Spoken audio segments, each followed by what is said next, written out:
Néstor Borri, que es el director de capacitación de Centro Nueva Tierra, que nos hizo de nexo con la presencia de Valeria. Valeria es una educadora popular que trabajó en educación sindical y formación político-social de comunidades eclesiales de base. Participó del Plan Nacional de Alfabetización que dirigió Paulo Freire. Es educadora y escritora, educadora de pedagogía, historia, sociología, economía y también de ficción, cuentos y novelas. Algunos cuentos hemos podido disfrutar en algunas escuelas leyéndolos juntos.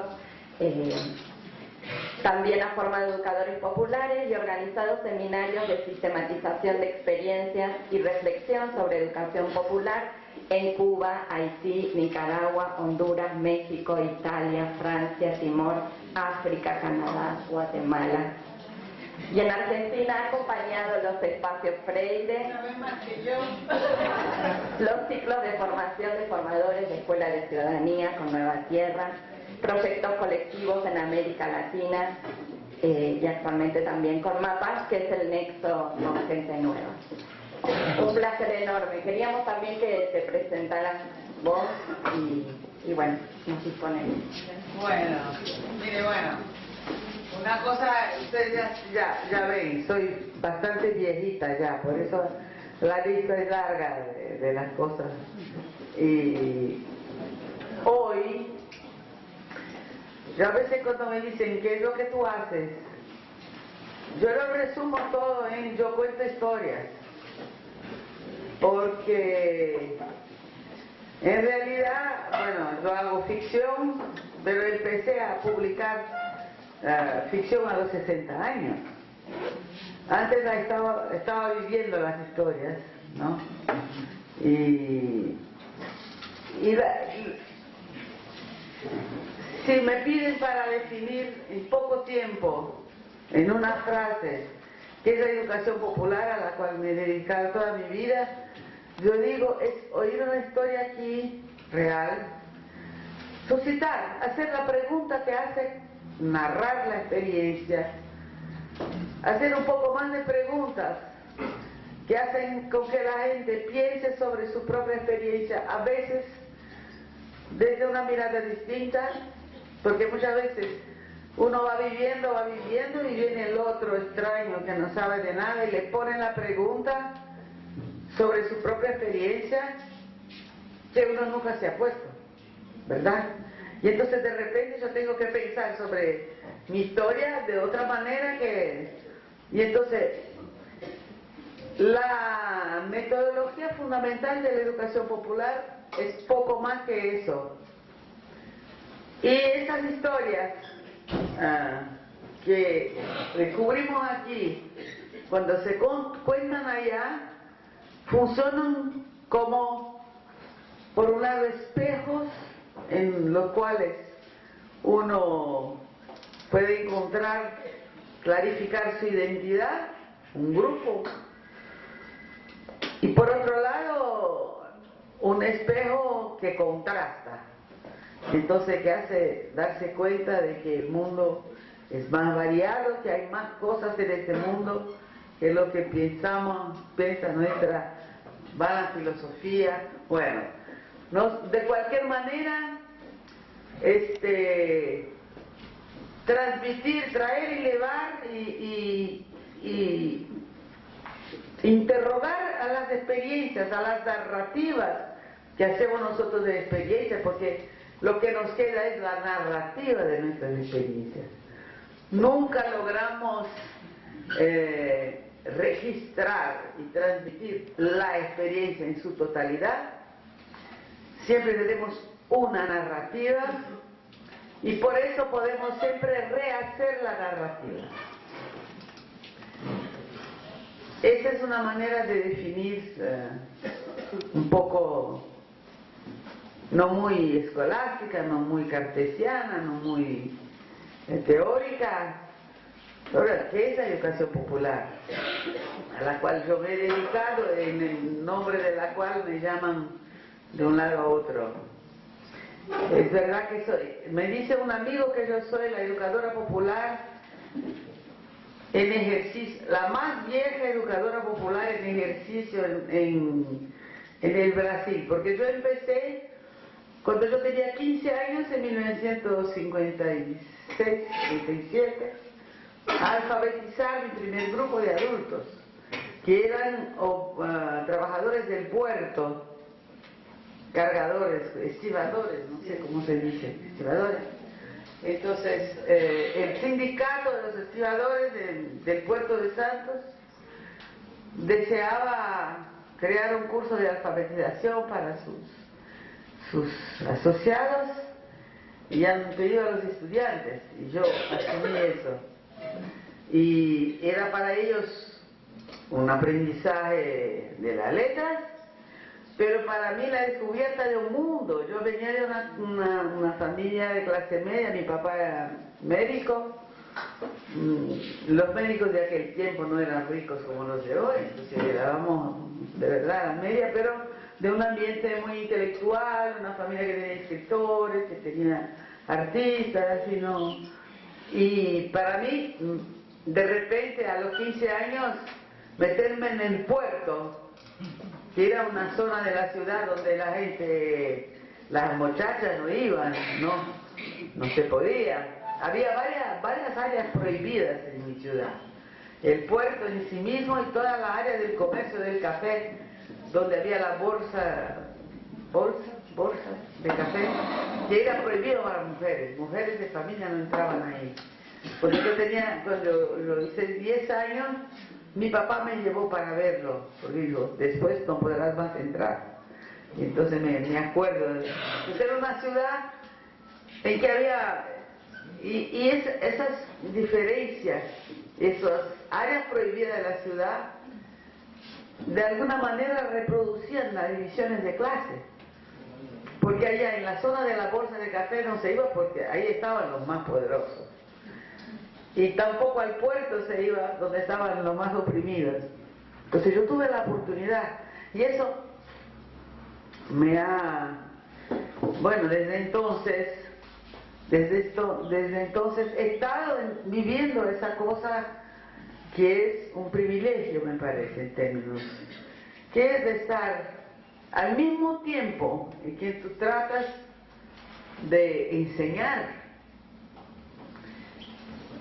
Estás aprendiendo, porque en ese método, en esta manera de entender la educación, es imposible no educarse al educar. Porque yo digo muy sencillamente, es una manera de trabajar que tiene la pregunta como herramienta fundamental.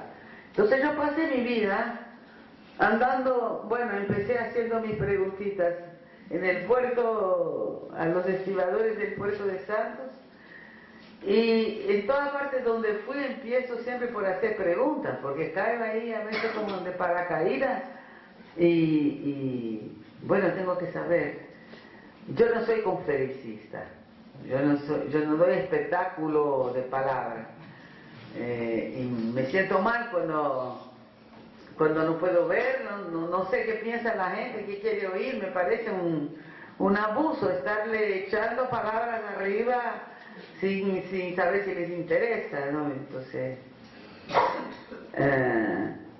bueno, entonces mi resumen de mi autopresentación es que soy yo una contadora de historias y oidora de historias y cargadora de historias, sembradora de historias. Bueno, entonces ustedes son, yo sé, todos docentes, trabajan directamente en educación con distintos edades, muchachos o adultos. Entonces yo quería tener una idea un poco más concreta. ¿Cuáles de ustedes enseñan a niños chiquitos? ¿Quiénes trabajan con ya adolescentes, preadolescentes? Todos. ¿Y quiénes trabajan con jóvenes y adultos ya profesionales? Bueno, todos hacen todo. Trabajan demasiado, tienen una jornada de trabajo loca. Muy bien, bueno, eso es interesante. Así que el acúmulo de experiencia variada está aquí. Además de enseñar en la institución escolar, ¿cuáles tienen otro tipo de actividad, sea cultural, sea, no sé, política, que les hace participar en colectivos? Yo no sé qué es lo que vengo a hacer aquí, porque no voy a tener que decir mucho, porque, bueno, si se pueden intercambiar con la facilidad de palabras que tienen los argentinos, que es impresionante. Bueno, entonces, mi historia es esta. Soy brasileña, empecé muy temprano, antes que Paulo Freire publicara conocido, empecé a alfabetizar adultos. Alfabetizar y proseguir con la enseñanza, con un intento de crear una enseñanza fundamental para los adultos que venían de todas las partes de Brasil, sobre todo del norte y nordeste, que siempre ha exportado mano de obra para los trabajos más duros. En el sur todo el crecimiento, el avance económico de São Paulo y Río, que son grandes ciudades, donde está concentrada, estaba hasta hace poco, la riqueza del país. Bueno, todo eso se hizo con mano de obra del norte y del nordeste, en donde la miseria se ha mantenido casi como condición para el desarrollo del sur. Es una larga historia que no voy a repetir ahora, que por primera vez, desde que entró Lula y nosotros, porque Lula no es un individuo caído del cielo, Lula ha sido estratégicamente construido por un largo proceso en que entraron mucha gente. Esa relación se invierte. Por primera vez, el nordeste es el foco de la atención del Estado, el norte, en las partes más alejadas y más pobres del país, que están creciendo. Se habla del crecimiento económico brasileño, del boom y todo, pero el nordeste crece en la última década más o menos 3 veces más. La tasa de crecimiento y desarrollo, un ritmo de 3 veces más que la media del país. Entonces, lo que demuestra que lo que había antes era una estrategia perversa para mantener el valor de la mano de obra y gente dispuesta a todo, porque para escapar de la muerte. Entonces, yo empecé mis experiencias en Santos como estudiante. Después, durante algunos años, estuve en Río de Janeiro durante 3 años como estudiante universitario y dirigente de la Juventud Estudiantil Católica, que era muy importante en el inicio de los 60, antes del golpe, que coincidió con el momento en que el gobierno anterior al golpe decide hacer un gran plan nacional de alfabetización y le llama a Paulo Freire para dirigirlo con base en algunas experiencias innovadoras que había hecho en el nordeste. Y entonces estoy insistiendo en el nordeste porque eso va a definir mi vida después, mi experiencia. Entonces Paulo Freire vino para Río. Y claro, teníamos que montar, era un proyecto muy específico que estaba en el ámbito del Ministerio de Educación, pero que todos los funcionarios que había ahí no servían para eso. Entonces fuimos reclutados los del movimiento estudiantil, que teníamos experiencia, que teníamos y claro, eso ha durado poco más de un año, porque fue abortado por el golpe en 64, pero yo he tenido la posibilidad primero de profundizar el conocimiento de Paulo Freire, que todavía no había escrito la pedagogía como práctica de la educación como práctica de la libertad, ni la pedagogía del oprimido, pero ya tenía su experiencia, su pensamiento desarrollado, y lo estaba tratando de transformar en un proyecto concreto para toda la nación, en que los estudiantes tendrían un papel muy interesante. Bueno, la idea era movilizar a los estudiantes secundarios, de secundaria y universitaria, con una tarea histórica de ser los agentes de la erradicación del analfabetismo, que hasta hoy es la vergüenza nacional. Bueno, y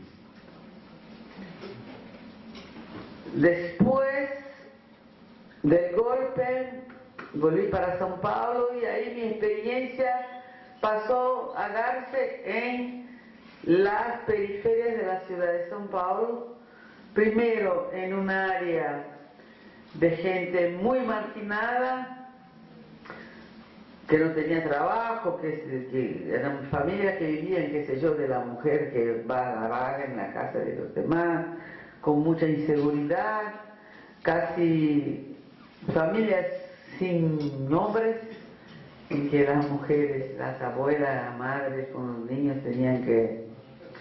Pero enseguida, después de 2 años en ese medio, también porque por indicación de las opciones que hizo la organización de resistencia a la dictadura a la cual yo pertenecía, teníamos que meternos como pescados en el agua en la clase obrera.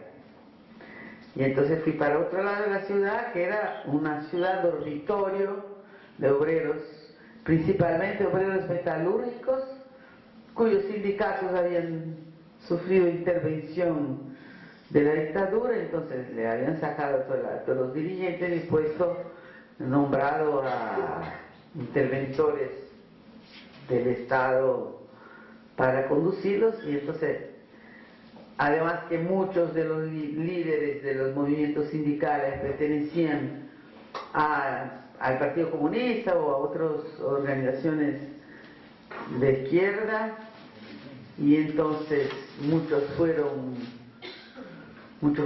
a la cárcel o al exilio. Y lo que pasaba es que la base del movimiento obrero, los que se quedaron, que no tenían formación como dirigentes, sentían que había que reempezar todo de nuevo, organizar oposiciones sindicales en condiciones de semiclandestinidad o total clandestinidad, y no se sentían preparados.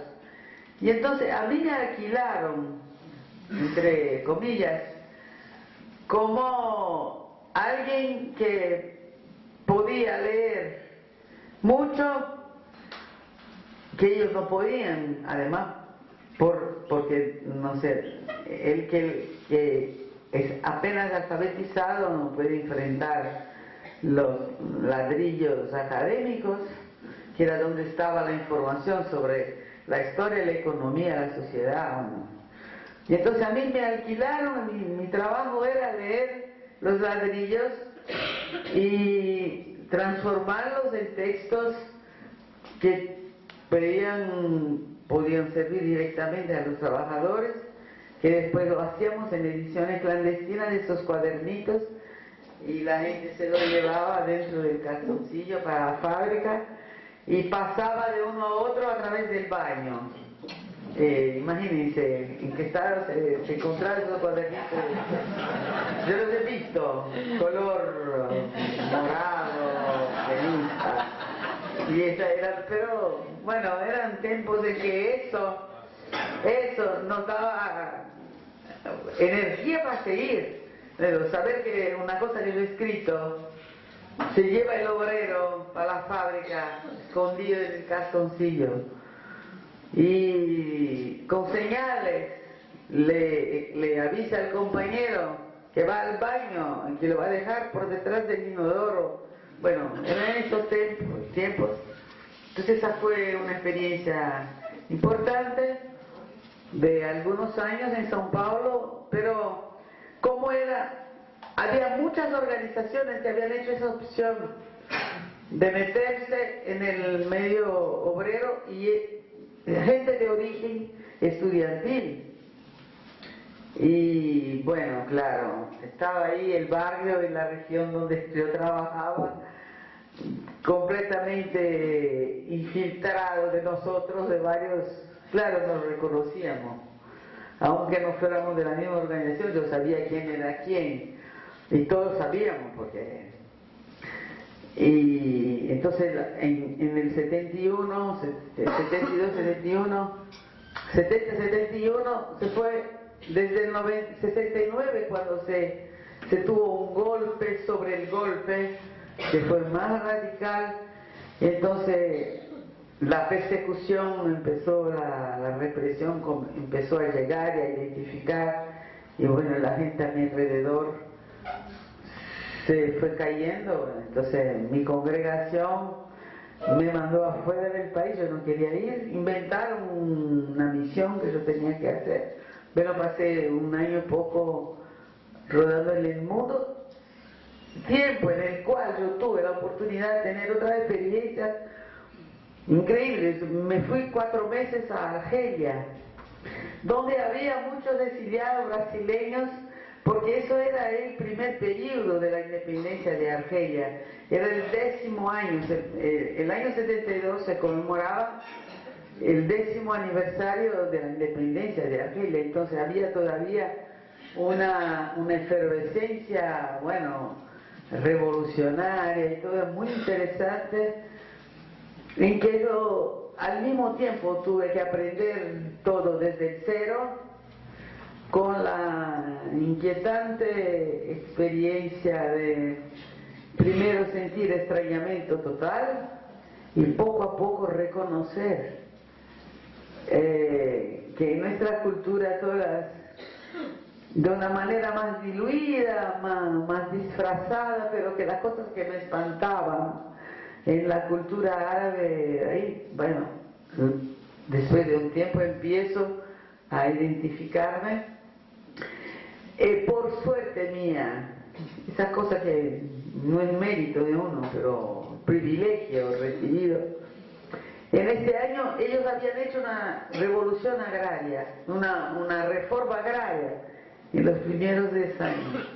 Pero a partir de ahí estaban lanzando lo que llamaban la revolución agraria, porque la reforma agraria había expulsado, bueno, los terratenientes franceses, transformado en cooperativa las grandes propiedades, sobre todo vinícolas, y lo habían transformado en fruticultura de otro tipo, porque los musulmanes no toman alcohol y los franceses habían llenado su tierra de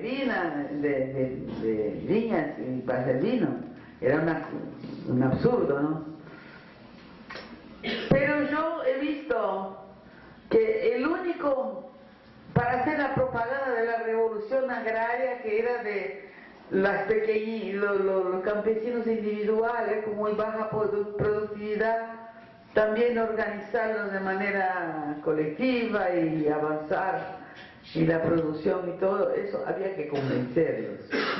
Era una campaña, y todo lo que los argelinos hacían eran unos carteles, es un país pobre, impresos en papel de empaquetar, amarillo, un amarillo así triste, en 2 columnas, en que estaba escrito las consignas para la revolución agraria en francés y en árabe clásico. Y la población campesina que tenía que participar no leía ni uno ni otro, y lo que hablaba era el árabe dialectal. Y bueno, y la gente no tenía idea de qué hacer. Entonces yo me metí, yo empecé, como conocía gente que estaba, y empezamos a hacer una serie de experimentos, y empezamos a crear piezas de teatro y grupos de teatro que iban a dramatizar por el campo, y eso ha sido bueno. Pues yo me fui y ellos han seguido. Bueno, infelizmente la historia de Argelia no es hoy lo lindo que nosotros creíamos que iba a ser en aquel momento. Bueno, eso es el mundo más complejo que lo que yo creía que era en mi juventud. Bueno, entonces después de ahí me fui un tiempo a Estados Unidos y me metí con el grupo de César Chávez, que era el líder de los campesinos, de los obreros rurales, chicanos y mexicanos ilegales y centroamericanos ilegales en California en el 72, 73, eso fue, no sé, en el inicio de los 70, ustedes todavía no estaban, pero eso fue un movimiento muy importante en el sur de Estados Unidos. Entonces yo tuve el privilegio, muchas veces mi tarea era de doblar panfletos y meterlos en los sobres, pero de poder experimentar otro tipo de movimiento, otra situación, otras tácticas de lucha muy interesantes. Bueno, quise volver a Brasil, pero a São Paulo no podía volver. Nosotros hemos tenido la suerte de que la policía política se hacía sobre todo en cada estado, por la policía política de cada estado. Como hay una tradición en el Brasil, había muy fuerte, de competición entre los distintos estados, entonces no se pasaba la información. Entonces eso me posibilitó a que la cosa estaba mala en São Paulo, entonces me fui al nordeste, al interior del nordeste. Y como teníamos la idea, teníamos un corte maoísta en nuestra manera de ver, porque el Brasil en ese tiempo, en gran parte del Brasil, el 70% estaba en el campo. Entonces, bueno, será la revolución campesina que va. Y entonces me fui para el interior del Sertán, en un sitio semiárido, y ahí a empezar de nuevo a descubrir una otra realidad. Cada vez era como, yo tuve varias veces esa experiencia de llegar a la luna y tener que aprender todo de nuevo, a comer, a vestirme, para vivir en ese otro clima, o muy húmedo, muy seco, muy... Entonces, eso es mi principal formación como educadora popular, es tener que educarme según distintas experiencias, distintas formas de vivir de la vida cotidiana. Claro que he leído a Paulo Freire, he hecho una vez un estallo de algunos meses en Chile, cuando él se fue para el exilio y fue a dirigir la parte de educación del Instituto Chileno de Reforma Agraria, todavía bajo el gobierno de Frei. Se estaba preparando las elecciones, bueno, en el tiempo en que Chile nos parecía el camino, bueno, entonces yo había, claro, ese proceso de vivir experiencias, preguntar sobre la experiencia de los demás y poner preguntas que a veces provocaban otras preguntas que ya no eran más las mías ni las de ellos, pero de nosotros todos, seguir adelante, hacer experimentos, tener que reaprender todo de nuevo y leer a los que refletían y también de reflexionar, de tratar de sistematizar ese tipo de experiencias. Y bueno, eso ha sido mi proceso de formación.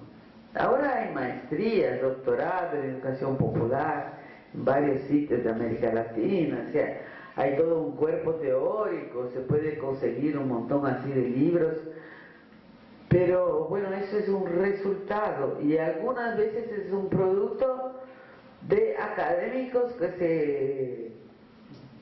que con una lupa van a mirar qué es lo que nosotros hemos estado haciendo. Mi formación no viene de ahí, aunque yo no la desprecio. Al contrario, cada vez que leo ese tipo de reflexión, me doy cuenta de muchas cosas que sí o que no está en mi experiencia, pero me ayuda a sistematizar y a seguir sacando aprendizaje de las experiencias que he vivido, con las cuales he dialogado. Una de las cuestiones que a lo largo de todas mis experiencias ha vuelto varias veces es posible hacer educación popular en el sentido que ha tomado en América Latina en ese proceso de los 60 hasta ahora, o la escuela es otra cosa. Como Paulo Freire, ustedes seguramente ya han oído mucho hablar de eso, habla de educación liberadora y educación como opuesta a la educación bancaria. Y lo que define como educación bancaria es como si hubiera que la relación entre el educador y el educando es como la del banco con el cliente que viene a pedir préstamo. Entonces el dinero está todo aquí y tú vienes con tu manita para que te den. Entonces, como el saber está hecho, el saber es una riqueza ya consolidada que unos tienen y otros no, y que hay que, por generosidad del que la detiene, se la transfiere, que sea el Estado, que sea la empresa privada, lo que sea, se transfiere a la cabeza vacía del educando. Bueno, claro, eso es una caricatura, pero tiene mucho de verdad.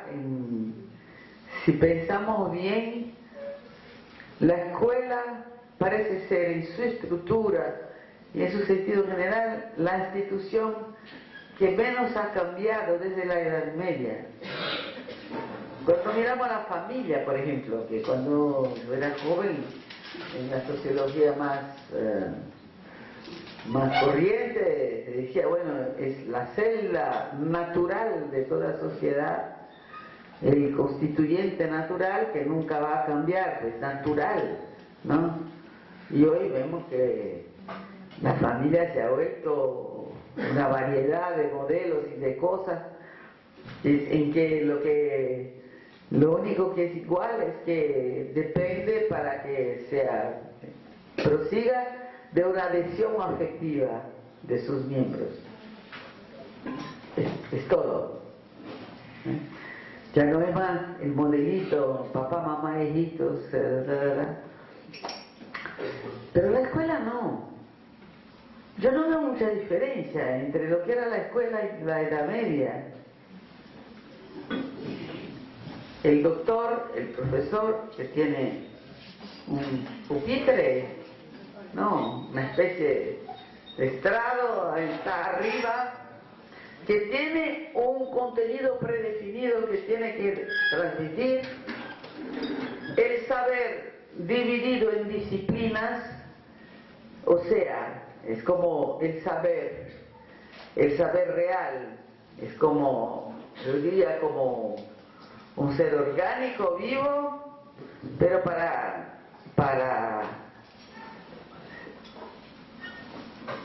estudiarlo, para transmitirlo, hay que disecarlo en partes. Y entonces se separan las disciplinas, de manera que la realidad ya no tiene vida. Es un miembro para cada lado. Y cabería al educando solo hacer la síntesis para que el saber tenga algún sentido en su cotidiano, ¿verdad? Claro, después del tiempo se habla de multidisciplinariedad, interdisciplinariedad, se gasta mucha plata, mucha saliva, pero en la práctica es muy difícil hacerlo, ¿verdad? Y la pedagogía del proyecto, y la pedagogía de no sé qué, todos reconocemos que es un problema, pero no nosotros individualmente, pero la institución escolar, así como se presenta en el occidente y ya ha invadido todo el mundo, además que la educación se ha vuelto una de las industrias multinacionales globalizadas fuertes.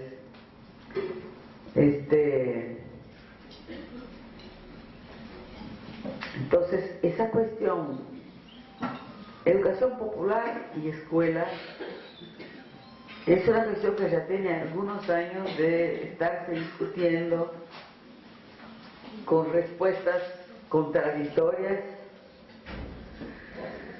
y es una cuestión que me interesa mucho. Yo he trabajado muchas veces con una escuela alternativa, últimamente, y que las escuelas de educación de jóvenes y adultos finalmente en el Brasil han tomado impulso, pero antes del periodo Lula yo ya estaba metida con proyectos muy interesantes en ese campo, que les puedo contar después un poquito, pero no me siento muy capaz de proseguir desde aquí sin oírles. Entonces, yo me gustaría que ustedes expresaran las preguntas, las cuestiones, las dudas, los intereses, las curiosidades que puedan tener, que lo que yo he dicho hasta ahora, y que vuestra práctica puede suscitar para que yo pueda dialogar con ustedes y no echarles lluvia de palabras, sencillamente, que es lo que estoy criticando. Por favor, no me dejen sola. Esas sillas de aquí me dan una cierta sentimiento de soledad. Una silla vacía aquí delante. Esto, quiero decir que la brasilidad no es contagiosa. No hay problema. La selección argentina seguirá siendo la adversaria